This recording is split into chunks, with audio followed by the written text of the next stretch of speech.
దేవుని అనుగ్రహాన్ని పొందటం ఎలా? చాలాసార్లు మన జీవితాల్లో మనం దేవుని అనుగ్రహాన్ని పొందాలనుకుంటాం, కానీ ఎలా పొందాలో తెలియకుండా ఉంటాం. ఈరోజు దేవుడు మనతో మాట్లాడుతున్నారు. దేవుడి అనుగ్రహాన్ని పొందాలంటే మనం దేవునికి ఇష్టలుగా ఉండాలి. దేవునికి ఇష్టలుగా ఉండటమంటే దేవునికి నచ్చే పనులు మనం చేయాలి. ఈ లోక సంబంధమైన పనులు మనం చేయకూడదు. పరసంబంధమైన ఆలోచనలు, పరసంబంధమైన పనులు మనము చేసేవారముగా ఉండాలి. దేవుడి రాజ్యాన్ని వెతికే వారముగా మనము ఉండాలి. అంటే దేవునికి ఇష్టమైన పనులు చేయాలి, అంటే మంచి చేసే వారముగా ఉండాలి, మేలు చేసే వారముగా ఉండాలి, అనేక మందికి సహాయం చేసే వారముగా ఉండాలి. అంతేగాని మన ఇష్టానుసారంగా మనం జీవిస్తా మనం మేలు చేయకుండా కీడు చేయాలని ఆలోచనలు చేసుకుంటా ఉంటే దేవుని అనుగ్రహం మనకి ఏమాత్రం కూడా రాదు. మరి అంతేకాకుండా దేవుని అనుగ్రహం మనం పొందాలంటే దేవుణ్ణి మనం అడిగే వారముగా ఉండాలి. దేవుణ్ణి అడగాలి. అడుగుట నీ వలన అయితే అడిగే ప్రతి ఒక్కరికి దేవుడు ఇస్తారని చెప్పి ఆయన వాక్యం ఉంటుంది. మనం కానీ చాలాసార్లు మనం మనుషుల్ని అడుగుతాం, కానీ దేవుణ్ణి అడగం. దేవుని వాక్యం చెప్తుంది కదా, అడుగువానికి ఇయ్యబడును. నువ్వు అడిగితే దేవుడు నీకు ఇస్తారు. చాలాసార్లు మనం మనుషులను అడుగుతాం, అధికారులను అడుగుతాం, దేవుణ్ణి పక్కన పెట్టేస్తాం. ఎలా దొరుకుతుందండి దేవుని అనుగ్రహం?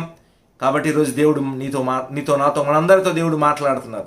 దేవుని అనుగ్రహం నీకు రావాలంటే నువ్వు మోకరించు, దేవునితో మాట్లాడడం ప్రారంభించు. తప్పనిసరిగా దేవుని అనుగ్రహం నీ మీద కుమ్మరించబడుతుంది పరలోకం నుంచి. దేవుడు జాలి కలిగిన దేవుడు. ఏం అడిగినా కూడా ఆ దేవుడు ఇస్తాడు. అది దేవుని దృష్టిలో మంచిగా ఉన్నప్పుడు.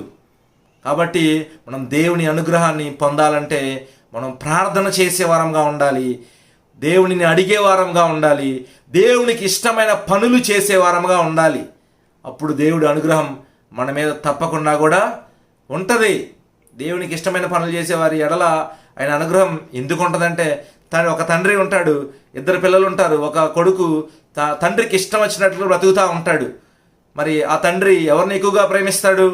తండ్రికి ఇష్టంగా బ్రతికే కుమారుడిని ఎక్కువగా ప్రేమిస్తాడు. అలాగే ఈరోజు మనం భూమి మీద మనం బ్రతుకుతున్నాం.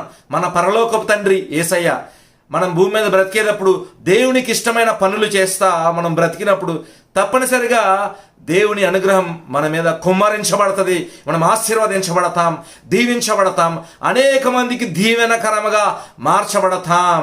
కాబట్టి ఈ యొక్క చెప్పబడిన వాక్యం మనందరి హృదయాల్లో దేవుడు ఫలింపజేసి మనందరి జీవితాలని సంతోషపరచునుగాక. ఆమెన్.